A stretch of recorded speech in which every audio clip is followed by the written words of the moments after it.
Assalamualaikum warahmatullahi wabarakatuh. Perkenalkan, nama saya Rizky Lukman dengan NIM 4524230003. Saya dari kelas A. Dalam video ini saya akan menjelaskan tentang hakikat minyak dan gas bumi. Adapun video ini dibuat untuk memenuhi mata kuliah geologi minyak bumi yang diampu oleh Dr. Aang Panji Pramanan, ST, MT. Jadi yang pertama adalah pengertian minyak dan gas bumi. Minyak bumi adalah campuran kompleks hidrokarbon cair yang terbentuk dari sisa-sisa organisme laut, yaitu plankton, alga, dan mikroorganisme yang mengalami proses geologi jutaan tahun. Kemudian ada gas bumi adalah campuran hidrokarbon dan fase gas, terutama metana, CH4 yang terbentuk bersama minyak bumi atau secara terpisah pada kondisi tertentu. Keduanya termasuk energi fosil yang bersifat tak terbarukan. Jadi yang kedua ada asal-usul pembentukan. Teori organik yang paling diterima, minyak dan gas berasal dari material organik yang akumulasi, terkubur, mengalami pematangan atau maturation akibat tekanan dan temperatur tinggi. Untuk proses utamanya, yang pertama yaitu akumulasi material organik atau sedimen kaya organik. Yang kedua ada transformasi atau keragonal dalam batuan induk. Yang ketiga ada pematangan menjadi hidrokarbon cair dan gas. Yang keempat ada migrasi, berpindah ke batuan reservoir. Yang kelima ada perangkap trap. Hidrokarbon terkumpul dan terjadi oleh batuan penutup sel. Yang ketiga yaitu komposisi. Komposisi terbagi menjadi dua, yaitu minyak bumi ada hidrokarbon rantai alveatik, aromatik, naftana, serta senyawa sulfur, nitrogen, dan oksigen. Yang kedua ada gas bumi metana sampai 70-90%. Tiga ada komposisi. Komposisi terbagi menjadi dua. Yang pertama minyak bumi ada hidrokarbon rantai alveatik, aromatik, naftana, serta senyawa sulfur, nitrogen, dan oksigen. Yang kedua ada gas bumi metana. Dia ada 70-90% etana, protana, butana, sedikit CO2-nya dan Na2 dan H2S. Assalamualaikum warahmatullahi wabarakatuh.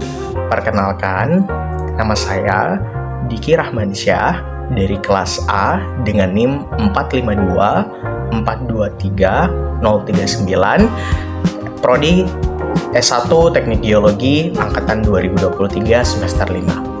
Saya akan melanjutkan atau ekstensi dari rekan saya sebelumnya, Rizky Lukman, dan akan menjelaskan perihal ciri-ciri minyak dan gas bumi, peranan minyak dan gas bumi di status quo, keterbatasan dan tantangan minyak dan gas bumi, serta kesimpulannya.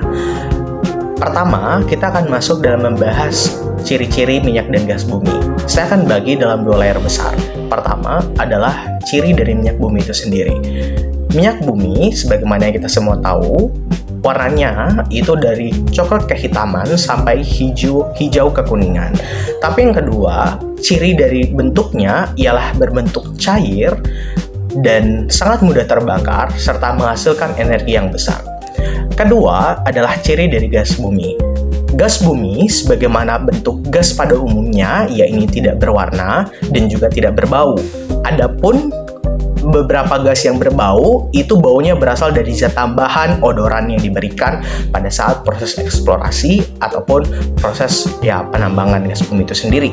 Tapi yang kedua, gas bumi ini lebih bersih dibandingkan minyak dan batu bara saat dibakar. Artinya, emisi karbon yang dihasilkan oleh gas bumi itu tidak sebanyak yang dihasilkan oleh minyak bumi dan batu bara. Tapi kita akan lihat bagaimana sebenarnya peran minyak dan gas bumi itu di status quo. Saya meng-highlight 4 peran besar minyak dan gas bumi di status quo. Yang pertama ialah sebagai sumber energi utama. Karena minyak dan gas bumi merupakan bahan bakar utama dalam transportasi. Contohnya kendaraan sepeda motor atau kendaraan mobil dan lain-lain.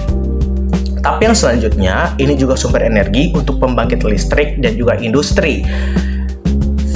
Peranan yang kedua ialah bahan baku industri petrokimia seperti plastik, pupuk, obat-obatan, dan serat-serat sintetis yang pada saat proses produksinya itu membutuhkan minyak dan gas bumi untuk menggerakkan mesin-mesin yang pada akhirnya akan mengerjakan hal-hal ataupun komoditas-komoditas yang diproduksi. Tapi yang ketiga itu adalah peranan minyak dan gas bumi terhadap pendapatan negara melalui ekspor dan pajak migas, karena kita ketahui bahwasannya kondisi Indonesia yang sangat kaya akan minyak dan gas bumi itu merupakan sebuah ladang yang besar untuk pada akhirnya bisa meningkatkan devisa negara ataupun pendapatan negara melalui kegiatan ekspor ke luar negeri dan pajak dari migas itu sendiri.